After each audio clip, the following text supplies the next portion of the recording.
Salut, nouvelle vidéo.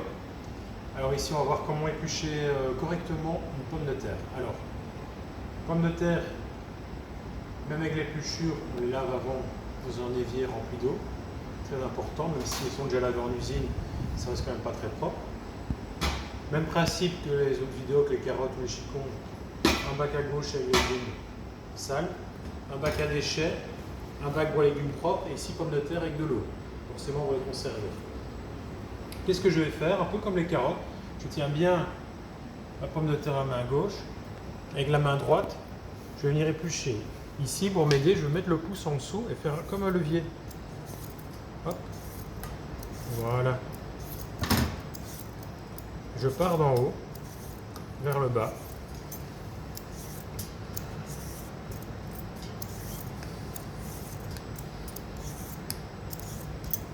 Ensuite, je fais les deux bouts.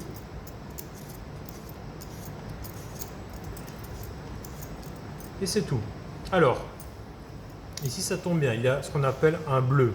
En fait, il faut savoir que maintenant, de plus en plus, malheureusement, on va voir les pommes de terre avec des bleus. Tout simplement, c'est dû à la sécheresse. En fait, la terre devient très dure et les machines agricoles qui les ramassent, ce sont des disques qui font sauter les pommes de terre. Et en fait, comme la terre est très dure, ils ne savent pas faire sauter les disques correctement. Et en fait, ça leur donne un coup, comme si on vous donnait un coup à vous. Et en fait, elles attrapent un bleu, tout simplement. Alors, ça enlève le même principe qu'un œil. On va prendre la pointe du castor et hop, on va faire un petit cône pour la retirer, tout simplement. Et voilà.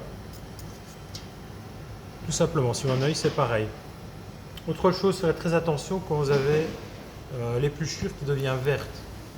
Alors là, c'est tout simplement la pomme de terre qui était un petit peu en dehors de la terre et qui a eu les rayons du soleil. De ce fait-là, l'épluchure devient verte. Alors attention de très bien retirer, voire même couper une partie de la chair, parce que ça devient toxique à ce moment-là. Donc il faut vraiment faire très attention, vous risquez une intoxication alimentaire si vous ne retirez pas cette épluchure verte. Et la chair, en fait, vous allez voir également, elle devient séchée, elle va être elle va être blanche, un petit peu nacrée, avec des petits points, et elle a séché au soleil. Voilà, tout simplement. Ensuite, qu'est-ce que je fais avec ma pomme de terre? Toujours mettre dans l'eau pour la conserver. Et toujours mettre minimum 5 cm d'eau au-dessus de la pomme de terre. Tout simplement que la pomme de terre, elle va absorber de l'eau. Donc s'il n'y a pas assez d'eau, c'est comme une éponge, à un moment, elles vont sortir de l'eau. Donc toujours mettre au moins 5 cm d'eau. On filme bien, une étiquette avec la date, et très important, mettre le type de pomme de terre que c'est. Est-ce que c'est des chairs tendres ou des chairs fermes?